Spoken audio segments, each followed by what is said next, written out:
जी बस करिए। सुबह होते ही आप काम में लग जाते हैं, बिना कुछ खाए पिए। थोड़ा तो अपनी सेहत का ख्याल रखा कीजिए।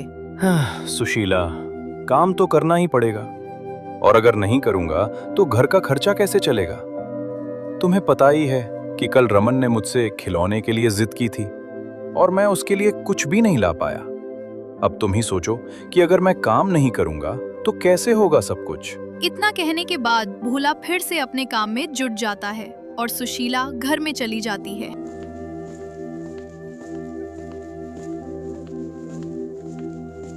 पिताजी, लीजिए, पानी पी लीजिए। आप थक गए होंगे ना?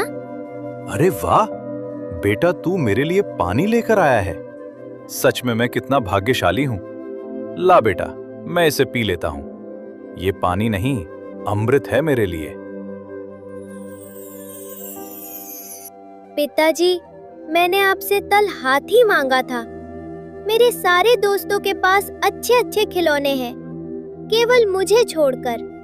रमन की ये बात सुनकर भोला थोड़ा सा उदास हो जाता है और फिर कहता है, बेटा तू चिंता मत कर, मैं तेरे लिए एक हाथी बनाऊंगा और वो भी लोहे का हाथी जो कभी भी नहीं टूटेगा। इतना कहने के बाद फिर भोला काम में लग जाता है और फिर शाम को खुद से बनाया हुआ सारा सामान लेकर थकी हुई आंखों के साथ वो बाजार की ओर चला जाता है।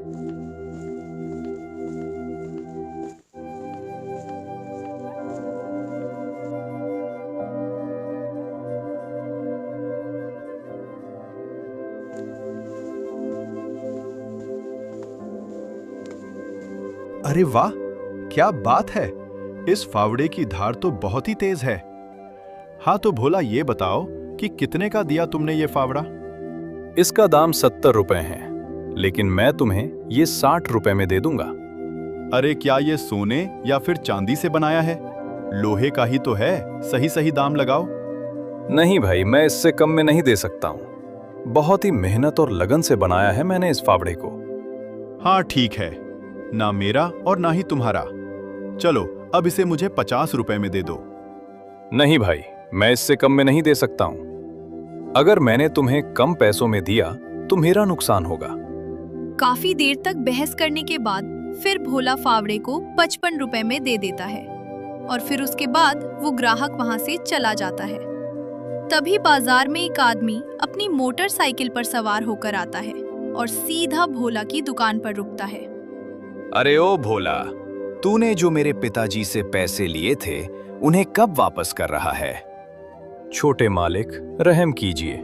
मैं कोशिश कर रहा हूं कि जल्दी ही मैं आपकी पाई पाई चुका दूं, लेकिन क्या करूं, मेरी गरीबी ने मुझे इतना लाचार कर दिया है कि मेरे घर पर खाने के लिए 2 वक्त का खाना बहुत ही मुश्किल से आ पाता है। वो मुझे कुछ भी नहीं पता है, बस तू मुझे ये बता कि कब वापस कर रहा है मेरे पैसे। याद रखना, अगर मुझे मेरे पैसे नहीं मिले तो मैं तेरी खाल उधेड़ लूंगा। छोटे मालिक, मुझे बस कुछ महीनों का समय और दे दीजिए, मैं आपका सारा पैसा वापस कर दूंगा। ठीक है, मैं तुझे 1 महीने की और मोहलत दे सकता हूँ और अगर मुझे मेरे दिए हुए समय पर पैसे वापस नहीं किए तो तैयार हो जाना उसका अंजाम भुगतने के लिए। इतना कहने के बाद फिर वो आदमी जिसे भोला छोटे मालिक कह रहा था वहां से चला जाता है। हे भगवान, तूने मुझे इतना गरीब क्यों बनाया? क्या तुझे मुझ पर रहम नहीं आती है? इस जिल्लत भरी जिंदगी से तो अच्छा होगा अगर तू मुझे मार ही डाले।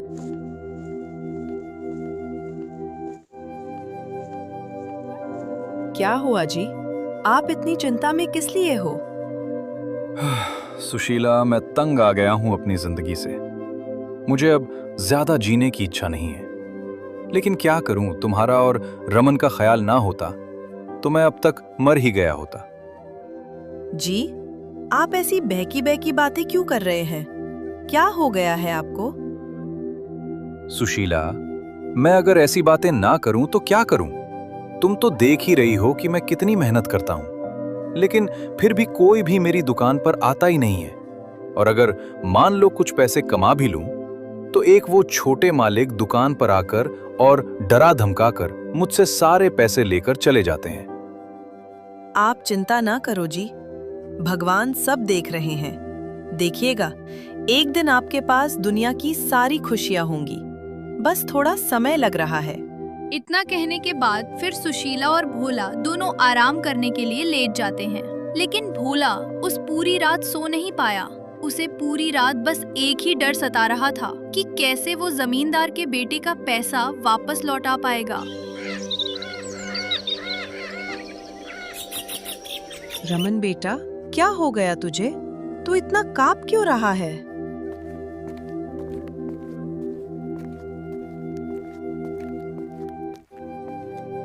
अरे ये क्या? रमन को तो बहुत तेज से बुखार है। रमन की ये हालत देखकर भोला और सुशीला दोनों परेशान हो जाते हैं और फिर सुशीला रोते हुए भोला से कहती है, सुनिए जी, अब जल्दी से बाजार जाइए, मेरे बेटे की दवाई के लिए वैद्य को बुला कर लाइए। सुशीला की बात सुनकर भोला फिर वैद्य के घर की ओर निकल जाता है।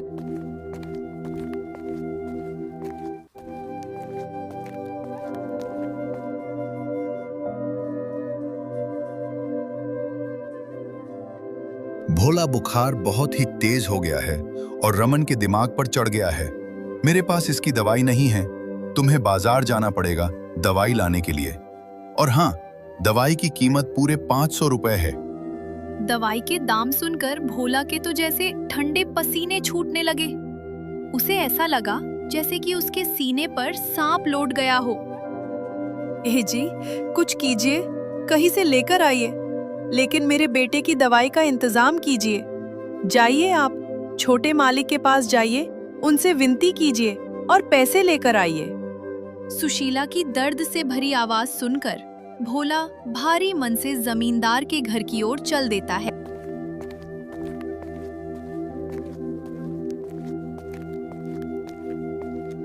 अरे अरे, कहाँ चले जा रहे हो मुंह उठाकर? दिखाई नहीं देता है क्या कि ये किसका घर है?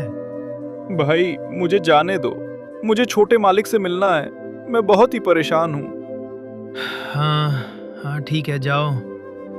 जिसे भी देखो बस चला आता है छोटे मालिक के पास मदद मांगने के लिए। तू फिर आ गया? नालायक, तुझे अंदर किसने आने दिया?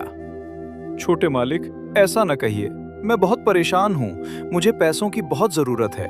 मेरा बेटा आज सुबह से ही बुखार में तड़प रहा है। रहम कीजिए छोटे मालिक, मुझे 600 रुपए दे दीजिए। मैं तेरी मदद क्यों करूं? और चल, एक बार को मैं तेरी मदद तो कर दूंगा, लेकिन मुझे क्या मिलेगा?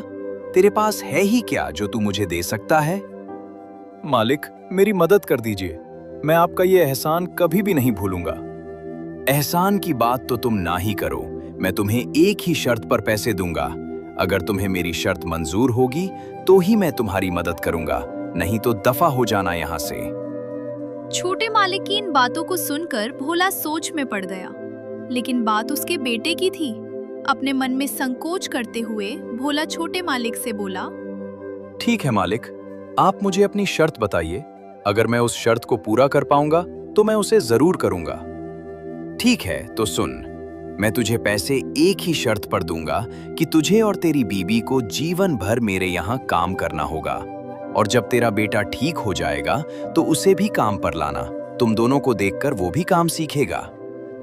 भोला छोटे मालिक की बातों को सुनकर बहुत ही ज्यादा दुखी हो जाता है और फिर चुपचाप बिना कुछ कहे वहां से निकल जाता है।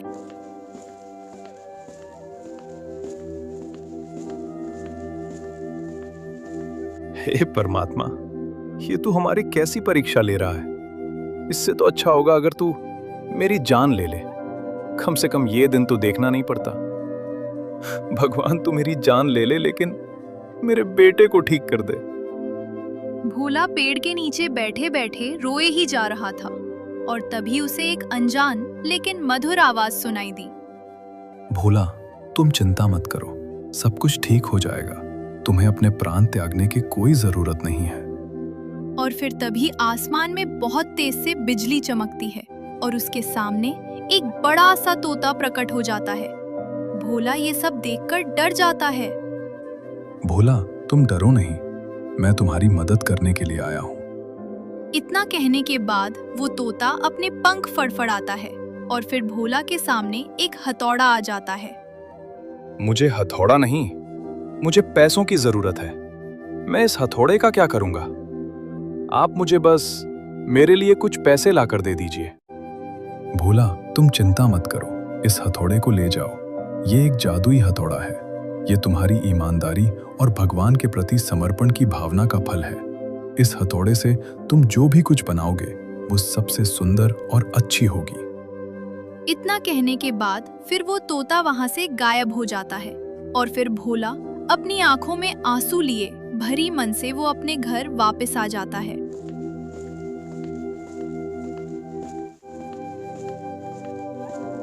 क्या हुआ जी?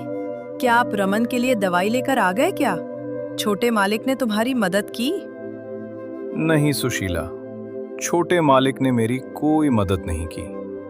और फिर रोते हुए भोला सुशीला को सारी घटना के बारे में बता देता है। भोला की इन बातों को सुनकर सुशीला आंसुओं के घूंट पीकर रह जाती है। और अगली सुबह भोला फिर उठता है, अपनी भट्ठी में आग जलाता है और बैठ जाता है अपनी किस्मत आजमाने के लिए।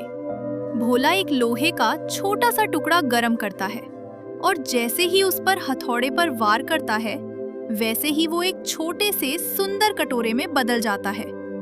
ये देखकर भोला चौंक जाता है।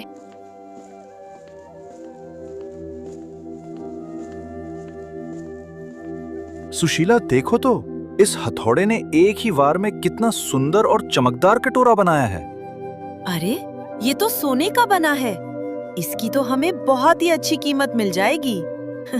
जी आप जल्दी से जाइए और इसे बाजार में बेचकर मुन्ना के लिए दवाइयाँ ले आइए।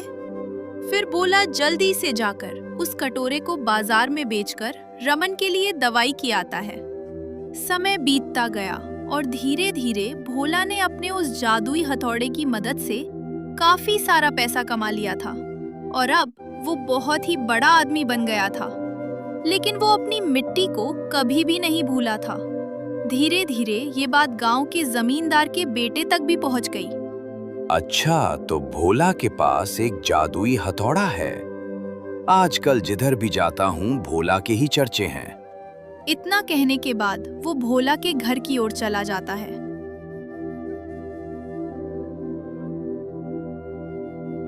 अरे ओ भोला, मैंने सुना है कि तेरे पास एक जादुई हथौड़ा है। तू मेरे लिए अपने इस जादुई हथौड़े से एक बंदूक बना दे, जिससे मैं अपने सारे दुश्मनों का सीना छल्ली कर सकूं। नहीं छोटे मालिक, मैं ये नहीं बना सकता हूँ। मेरा हथौड़ा किसी की जान लेने का सामान बनाने के लिए नहीं है, बल्कि जीवन देने के लिए है। भोला, तू मेरी बात मानेगा या फिर नहीं? अगर तूने मेरी बात नहीं मानी तो मैं तेरा ये हथौड़ा तुझसे छीन लूंगा। छोटे मालिक, आप चाहे जो भी कहिए, लेकिन मैं आपकी बात नहीं मानूंगा छोटे मालिक, ये गलत है।